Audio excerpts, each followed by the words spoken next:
So I received an email earlier today, and there was a question of how did I get to the point to leave? Well, it's a really complicated question, and one of the things you have to realize is that I was in that illusion for over 20 years. During that time, there were a lot of downtimes. My whole existence was surrounded around her, and she was the most important thing in my life at that point. Now, just for a little bit of a history, we didn't even have kids until like 8 years into the relationship, into the marriage. So in my mind, she even trumped family and friends. You know, I know that sounds crazy, but that's just where I was when I was going through that. Okay, the backstory for me is I come from a family from a high conflict divorce. My situation right now is almost a mirror copy of what my parents went through. You know, I grew up with anxiety and low self-esteem, and I suffered with depression because of all of that. Now, when I met my wife, within months, we were married. I was convinced, and I had convinced myself that we were the perfect match and that we had defied the odds because of that whirlwind romance. But I needed that illusion to be true, and I couldn't see anything else. You know, I was fearful of the future back then, and tomorrow always scared me. So what changed? Now, before I get to that, well, let me back up. So I was in that mode for probably a good 15 years of the marriage. And like I said, we only dated for a few months. We're married really quick.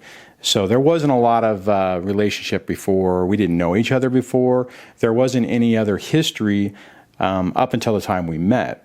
Okay, so what changed? Well, about 2005, I met a friend or a person at work. Not necessarily we worked together. I was into photography. He was actually working as a photographer for where we were at. I wasn't, so I would have conversations with this person, and I would talk to him periodically, and we would just kind of catch the breeze. Now, one of the things that immediately struck me about this person is that he was really positive, friendly, supportive, was always in a good mood, and genuinely just felt like a really good, genuine person. Now, the thing is, previous to meeting this guy, all my other friends and work associates and everyone I'd ever dealt with was really narcissistic in nature. And unfortunately, because of that, I believe that was the norm. I figured that that's just the way people were. It was just a little bizarre and different. And up to that point, and keep in mind, this is so 2005, so that's 7, 8 years ago. Up to that point, I had never met anybody everyone I met all had issues, all dealt with passive aggressive type behavior, all were just a little bit damaged. And, you know, I had just come to accept from being raised in that environment and then being surrounded by those type of people that's just the way everybody was. And I was just doing my best to try to navigate that environment, even though it felt completely bizarre to me, and try to make the most of it that I possibly could. So that interaction basically opened my eyes to the fact that there are, in fact, better people out there. There are genuine people out there. There are people like you out there. And I started to feel more positive about the future and what could be. You know, I went through this phase where, like I said before, where everything, every day was stressful and anxiety filled. And I felt that every day something bad was going to happen.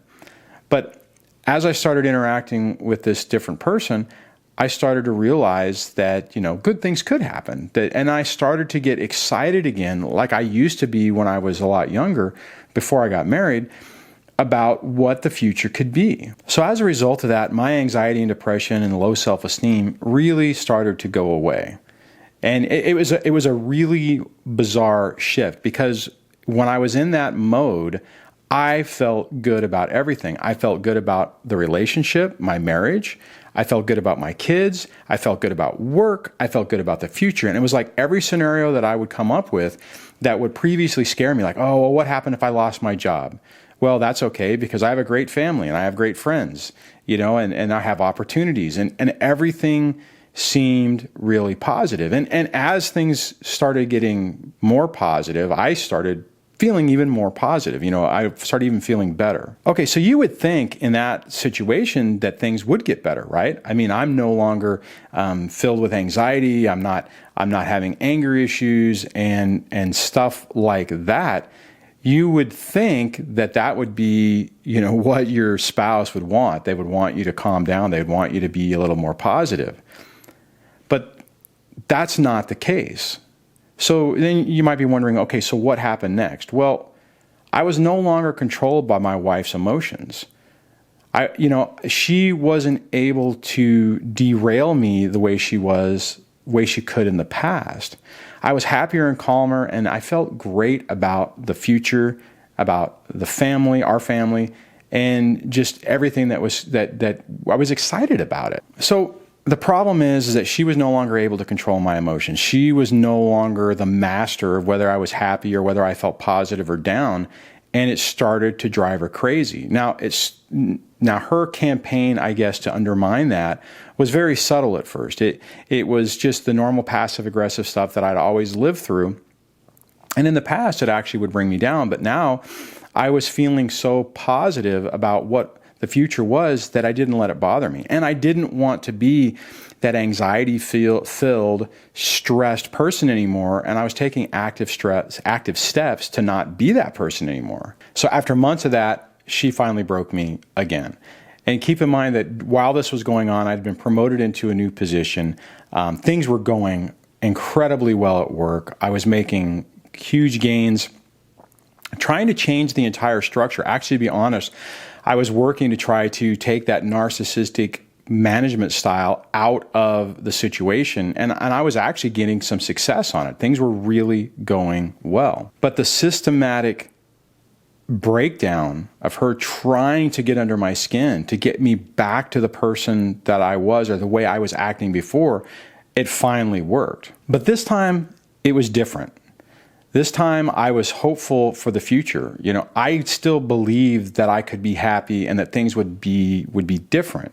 I believed that I was worth it and I deserved a good future. So in the past, whenever her actions would really bring me down and basically crush me and cause me to revert back to that defeated person, this time it didn't happen. And I started looking at the situation different. I was like, okay, the situation has to change. I can't live like this anymore. We shouldn't want to live like this. I want the relationship to be better. I want the communications to be better. I want, the interaction to be better. And to be perfectly honest, at the beginning stages of this, even though it was incredibly painful, I was actually really hopeful that this was going to send our relationship to a whole nother level. Now, I was correct. I didn't realize where we were actually going to end up. But as I was going through this, as we started going to marriage counseling, which I know some people think is dangerous whenever you're doing it with one of these types of people. In my situation, I was really fortunate that the therapist I used understood what was going on, saw through the facade, and although in the beginning they didn't tell me, it wasn't until a few years later that the reality of the situation was put out in front of me. They at least were supportive and knew what was going on. And with that, she made it really crystal clear by her actions and the lack of her words that I really wasn't important and that she didn't really love me. She wouldn't say that she cared about me. In her mind, not saying it meant it, but it was all manipulation. It was all subtle manipulation to try to get me to regain control of me. The problem is that I had shifted my mindset and I wasn't playing by the same rule book like I was in the past. Now, at that time, like I said, I still didn't know about narcissism or personality disorders or any of that stuff. So what I thought at the time is that my wife was trying to destroy the relationship so that I would be the bad guy and basically file for divorce and leave. And then that she would be able to do what she wanted to do, find whoever she wanted to find, whatever. Now, that was really hard for me. But at that period of time, I knew that I deserved a chance, an opportunity to have a happy life. And I knew that I couldn't live like this anymore. 20 years of this, plus the previous time with, growing up, I knew that this just it didn't feel right, and it wasn't right. Okay, so what does this mean for you? Well, the first thing is you have to realize that you are worth it. You have to realize that you deserve the chance to be happy and to live a genuine life. Now, none of this is easy, and you can expect your narcissist to make things as complicated as they possibly can when you're going through this process. And I will tell you, just to kind of recap, whenever I was going earlier, before I had that change, before I had that experience of meeting somebody different to give me an idea that life could be different, I was a wreck. Every time that I was rejected emotionally, rejected physically, it really tore me apart. I mean, I lived a significant amount of time, probably like you've left, where I felt that I was unworthy, unwanted, that I didn't mean anything to the person, that I only served a small purpose, of being a paycheck. And that crushes you. I mean, it's soul crushing. So like I said, it wasn't one of those things where I made the epiphany that this was wrong and, things had changed. I went through a really tough, horrible, painful time. Then I basically was tricking myself thinking that it was great when it really wasn't. And that was a catalyst to finally destroy everything. But like I said, none of this is easy. I mean, it's hard, but it's worth it. You have to decide that you deserve the chance to be happy, and you deserve the chance to live without the chaos and the emotional abuse and the subtle put downs and all of that stuff. So ultimately, you have to decide that you're worth it. You have to decide that something has to change, that you've made the realization that the environment and the nightmare that you're living right now is not the way the rest of your life needs to be. It's not going to define who you are.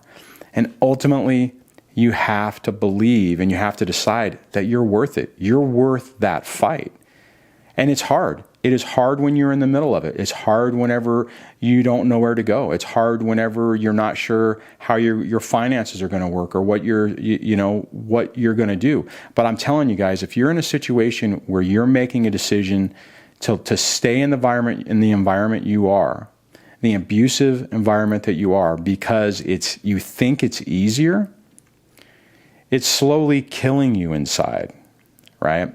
So you have to start making proactive steps. That doesn't mean that you have to run out the door today. It just means that you need to start making changes to help you survive it without destroying yourself, and either find a way to fix it internally. Like if you're in the off chance that your person only has strong narcissistic traits and isn't the full-blown have the disorder, or you have to just get to the point where enough is enough and you just aren't going to take it anymore. Okay, so this one was a little bit longer than I normally do, so hopefully it was okay. If you want to add into the discussion about how you're struggling with determining if you're worth it, or maybe you've already decided, you've made that decision where, you know what, I have to do something different, share it in the comments below. Like I said before, that is so helpful when other people, even when it's conflicting views, as long as they're respectful, for people to see and to be able to see what other people are going through and to give that broader scope of the impact that these relationships have on people. Add it in the comments below.